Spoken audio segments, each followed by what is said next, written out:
그리고 이제 서울시장 후보로 또 이게 출마하셨으니까 서울시 관련돼서 또 여쭤봐야 될 것 같다라는 생각이 드는데, 그러니까 연초에 진짜 서울이 확실히 격전지이긴 격전지구나라는 생각이 드는 게 서울 중심으로 여론조사가 정말 많이 쏟아졌더라고요. 좀 눈여겨보시는 포인트가 있으시다면 뭘까요?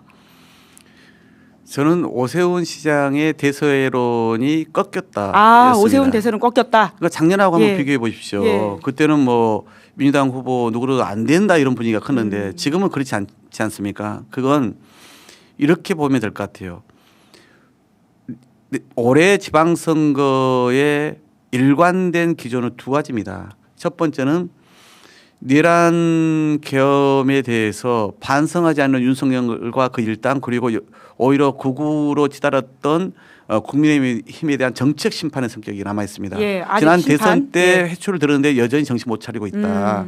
그래서 이 부분과 두 번째는 대통령이 저렇게 열심히 뛰면서 성과를 내는데 집권 여당의 힘주로 실어줘서 그래서 앞으로의 국정 동력을 확보하게 하자. 이 두 가지 가장 중요한 전국 선거에 관통할 그 기본 기조다 이렇게 생각하는데요. 두 가지가 연동되어 있는 것 같기도 하고요. 그런데 이제 서울은 거기에다가 이제 서울 지역의 특성과 또 후보의 어떤 리더십과 자질이 거기 결부되겠지요. 그런데 오세훈 시장이 이제 명태균 게이트로 기소가 되지 않았습니까? 재판받게 됐죠 이제. 재판을 받으면서 선거를 치러야 되고 더 나아가서는 설령 되더라도 지난 본인이 재선 때도 아이들 밥그릇 빼앗았다가 즉 친환경 무상급식으로 중도 사퇴를 했던 거 아닙니까? 투표를 붙이고는 스스로 사퇴했죠. 그런 것처럼 이번에 또 시장이 설령 되더라도 중간에 시장들을 내려놔야 될 상황까지 오는데 우리 서울 시민들이 그걸 쉽게 용인하겠습니까?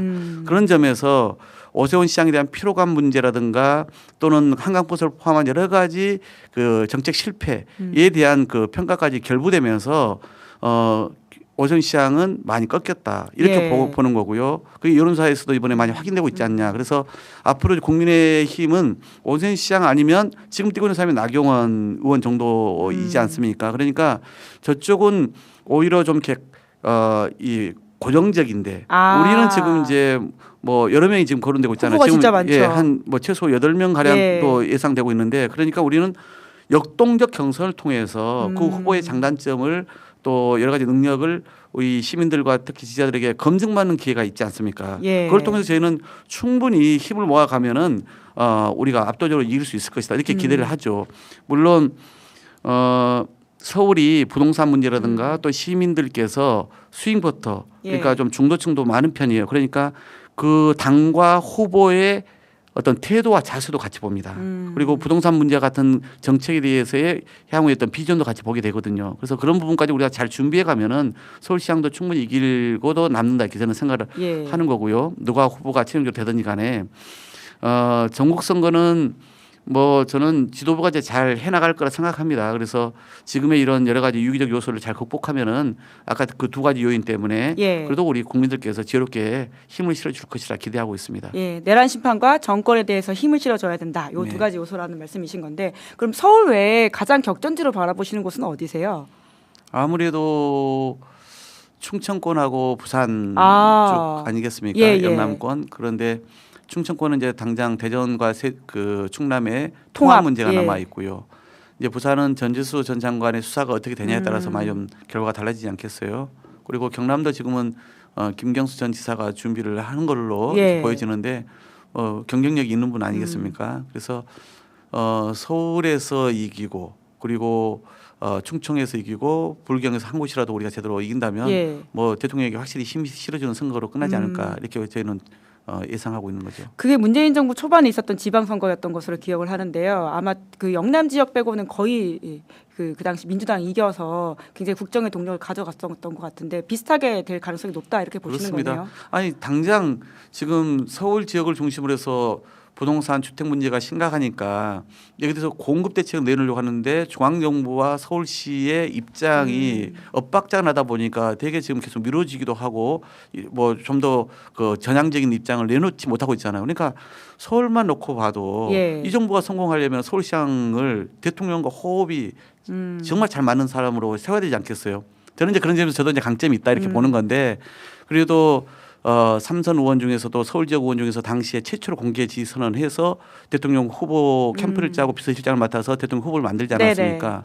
또 그 모진 윤석열의 정치 탄압 있을 때 원내대표로서 당대표로 모시면서 그걸 또 같이 네. 저희가 막아내고 또 윤석열의 그 폭정에 대해서 저희가 엄청 잘 견제하고 그러면서 지지율이 절반 이하로 그때 떨어진 바가 있었고 또 이번에 대통령 되시고 나서는 제가 국정기획위원회를 총괄하는 분과장을 맡아가지고 5개년 계획을 짰잖아요. 그러니까 그러셨죠. 그런 점에서 일을 하면서 진짜 이 정부의 성공을 제대로 뒷받침할 수 있는 사람이 서울시를 맡는 게 매우 중요하겠다.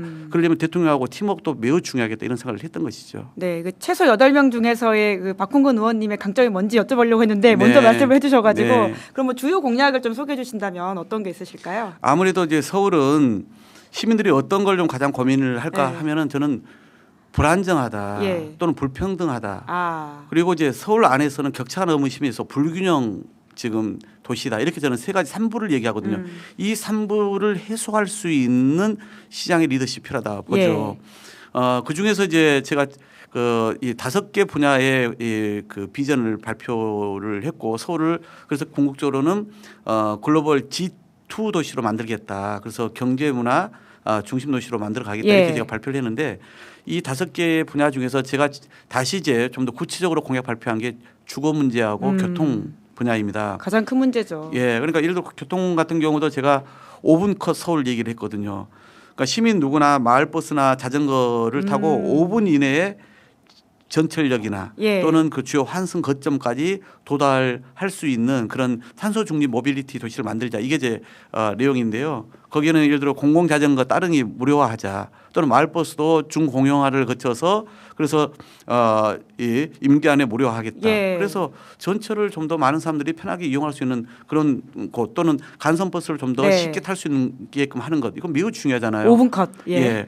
그리고 이제 아침에 출근하면서 다 느끼셨을 텐데 9호선 같은 경우는 매우 혼잡 노선이란 말이에요. 이런 데는 증편 증량도 좀 하고 그럼요. 그다음에 이제 4호선 7호선 같은 경우는 급행화도 좀 추진해 보자. 그리고 여러 가지 강북 횡단선 포함해 가지고 경전철도 이제 좀 더 만들어 보자. 이런 이제 얘기를 했고요. 주거 정책은 결국은 민간에서 집을 짓기까지 시간이 걸려요. 예. 그렇잖아요. 그러니까 결국은 공공은 갖고 있는 땅을 가지고 용도 변경하면 빨리 만들 수가 있거든요. 그래서 만족물 역할을 해야 된다. 그래서 예, 양질의 공적 주택을 짓자 해서 제가 용산공원 있잖아요. 그러니까 지금 많이 거론되는 용산 정비창을 뭐 그래봐야 거기는 더 많이 지으면 5천원에서 10,000원 정도 더 지을 수 있는데 그거 말고 더 규모 있게 하려면 용산공원을 저는 예. 지금은 그걸 이제 국가 공원으로만 가지 말고 그 중에 일부는 정말 양질의 공공주택을 지어서 예. 그래서 거기에 우리 신혼부부와 청년들이 직장과 또는 대학과 가까운 데서 살 수 있게끔 해주자라는 예. 생각입니다. 그래서 그런 걸 포함해서 한 15만 원 정도의 공공주택을 신속하게 공급하는 것이 시민의 주거 안정에 매우 중요한 문제다 이렇게 생각이 들고 대신 민간주택도 우리가 그걸 손 놓고 있을 수는 없거든요. 그래서 속도를 내주자는 거예요. 그래서 제가 인허가 패스트트랙 도입하자.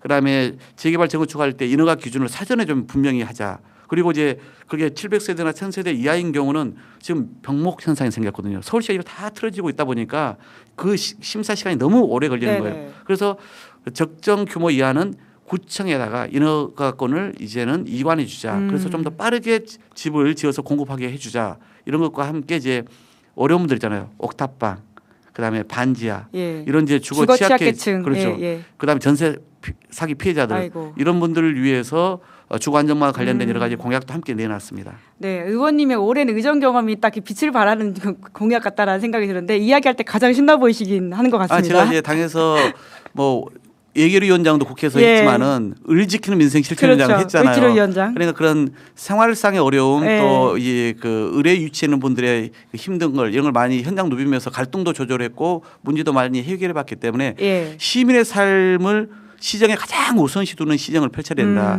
시민 없는 시정 이제 끝내야 된다. 그럼요. 근데 오세훈 예. 시장은 사실은 시장 위한 행정이었죠. 네, 그런데 댓글창에는 나경원 의원이 후보가 되면 민주당이 필승이다 이런 식의 이야기를 하시는 분들도 계시는데 후보가 될 가능성이 있다고 보십니까?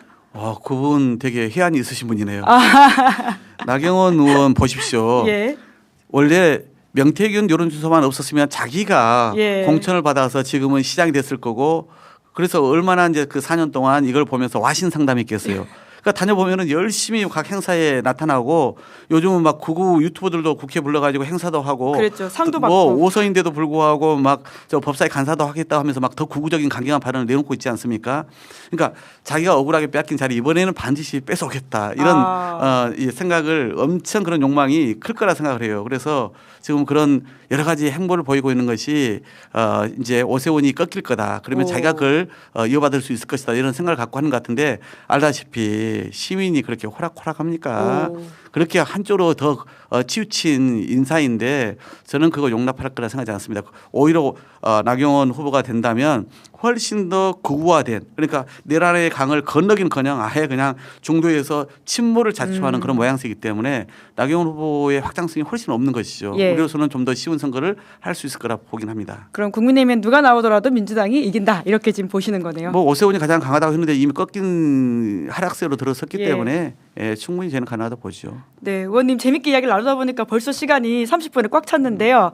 마무리 인사로서 말씀해 주시면 감사드리겠습니다. 네, 우리 집권여당 민주당이 여러 가지 염려를 끼쳐들어서 많이 좀 송구하고요. 제가 잘 대응하고 또 처리해 나가도록 하겠습니다. 그리고 대통령이 국정을 흔들림 없이 할 수 있도록 우리가 정말 더 혼연일체화되어서 뒷받침을 하도록 하겠고요. 저도 이제 서울시장 선거에 뛰어든 만큼 정말 체인지 메이커 누가 변화를 실력 있게 똑똑하게 만들어내느냐. 그래서 대통령과 강한 팀워크로 이 성공하는 국정과 또 국민들께 신뢰를 보여드리냐 이거 가지고 오로지 일로 매진하겠습니다. 많이 지켜봐 주시기 바랍니다. 네, 의원님 감사합니다. 네, 고맙습니다.